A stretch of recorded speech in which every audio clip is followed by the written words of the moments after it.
혹시 이 사진 어디서 본 적 있어? 너 이거 많이 봤지?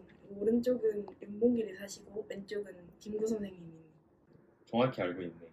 이제 이 두 분들의 표정을 한번 자세히 봐봐. 어떤 느낌이 들어? 윤봉길 의사는 결의에 찬 표정인 것 같고 김구 선생님은 되게 슬퍼 보여. 맞아. 이 청년의 운명을 아셨던 걸까? 오늘 이야기는 이 사진에 담겨 있다고 해도 과언이 아니야. 큰 뜻을 품고 먼 길을 나가는 이 청년, 그리고 이 청년을 슬픔에 빠진 채 바라봐야 했던 한 어른의 이야기야.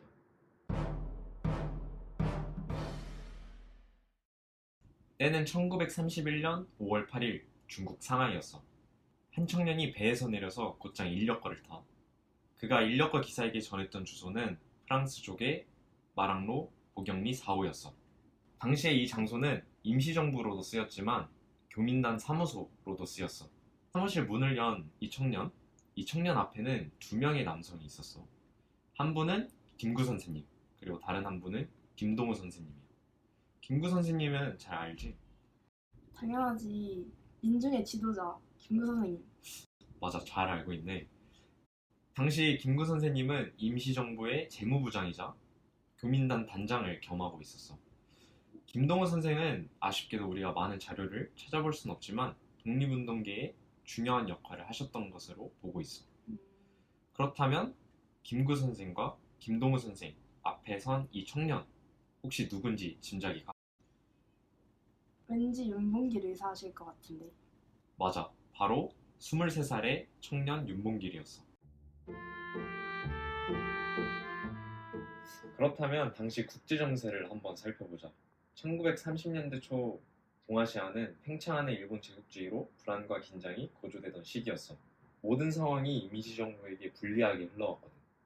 대외적으로는 만보산 사건으로 중국의 독립운동 지원을 기대하기 어려웠고, 내부적으로는 좌우 갈등 그리고 이념을 둘러싼 갈등으로 많은 독립운동가들이 임시정부를 떠나는 상황이었어. 그리고 얼마 지나지 않은 1월 28일 일본군은 상하이를 침략하는 제1차 상하이 사변을 일으키게 돼. 그리고 1932년 4월 29일 일본은 헝코우 공원에서 일왕의 생일인 천정절과 상하이 사변 전승을 축하하는 성대한 기념식을 계획하게 돼. 이 소식을 들은 임시정부 어떤 반응이었을까?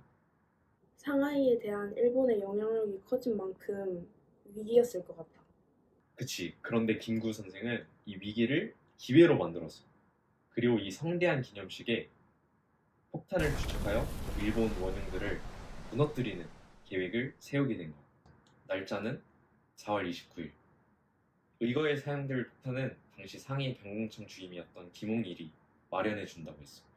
그렇다면 이제 남은 건 뭐였을까? 그런 거? 사람? 맞아. 바로 사람. 이거를 실행에 옮길 사람이 필요했던 거야. 이때 윤봉길은 고민에 빠진 김구를 찾아와 이렇게 말했어.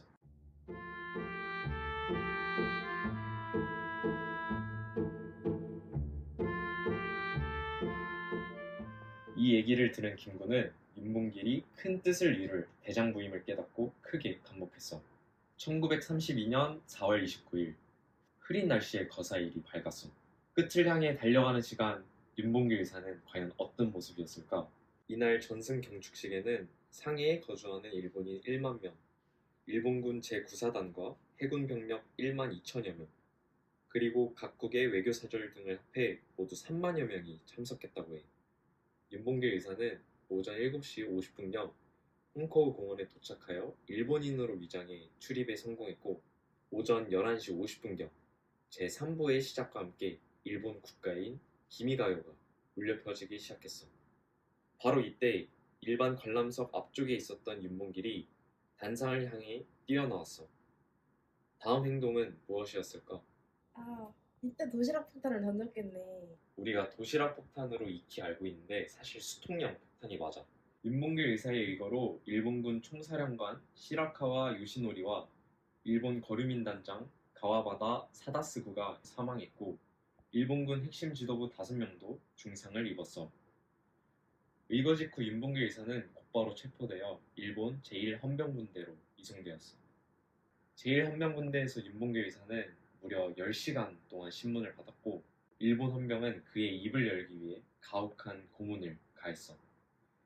이후 1932년 5월 25일 군법회의에서 사형을 선고받고 같은 해 11월 일본으로 이송되었어. 12월 19일 오전 형틀에 묶인 채 총살당하여 순국하셨어. 사형 직전에 마지막으로 할 말은 없냐는 질문에 사형은 이미 각오했으므로 하든 말할 바가 없다며 마지막까지도 담담한 태도를 보이셨다고 해. 그렇게 윤봉길 의사는 25살에 불꽃 같은 인생을 마감하게 되셨어. 오늘 우리가 이 사진을 시작으로 윤봉길 의사와 김구 선생의 마지막 여정을 함께 했는데 그날 이야기를 들은 오늘 당신의 생각이 궁금합니다.